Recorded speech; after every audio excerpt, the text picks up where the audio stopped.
Now is Republican Congressman Peter King. He is the chairman of the Subcommittee on Counterterrorism and Intelligence on the House Homeland Security Committee. Congressman, take us through this. What you know that you can share with us about this threat, and what are you concerned might happen here? Well, Brianna, I think first we should say I'm not aware of any direct threat. What we're talking about, though, is the whole threat situation has gotten worse. Not a particular threat, but the capacity of a group such as ISIS to attack the United States, and the fact that they're now getting a sanctuary. Secondly, this group is the worst of the worst, and we know they've attempted to attack the United States before. Back 3 years ago, when they were still called Al-Qaeda in Iraq, they attempted to attack Fort Knox. So we know they want to attack the U.S. And the concern is that you would have affiliated groups like Al-Qaeda in the Arabian Peninsula, which actually does have scientists working for it, that you could find these groups coming together and coming up with a explosive device which they believe can't be detected. Now, we saw this with the Christmas Day bomber back in 2009. There was an attempt then. And there's been other reports of similar type devices or variations of that device that Al-Qaeda in the Arabian Peninsula was working on.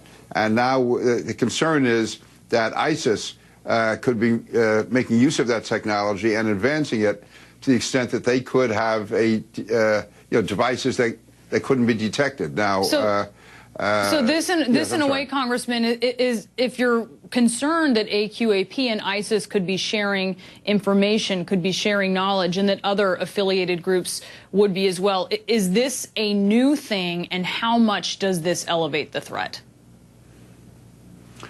I would say, I would leave it at this. There's greater concern now, and to me the threat was always elevated. This, to me, makes it more serious.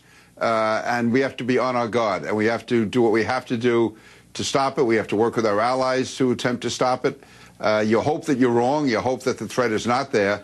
But considering the cast of characters that's coming together, we have to assume that there can be a device that they would attempt to use against us. Now, again, this has always been a concern, but there's more reason to be concerned now that you have these groups possibly coming together, and you have ISIS, which is so extreme and so deadly and is attaining so much power in that region of the world. Have you been told about specific devices that are a possibility, but perhaps you can't share that with us? Yeah, there is discussion of certain devices. It's not definite, and I really can't go beyond that, other than to say that there have been reports. Okay, and so when we're looking, obviously, folks are very familiar with security procedures at domestic airports here in the U.S. It's not always the security in international airports. It's not always as secure as we see here.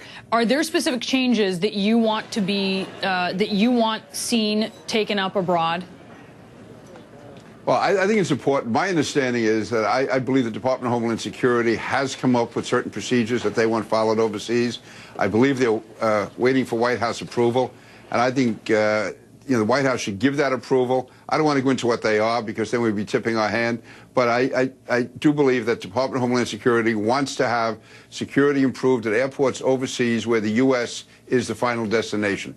And I believe that yeah, I'm sorry. Oh, no, please continue. Yeah, I mean, there are certain airports that I believe do not have the level of security that's needed.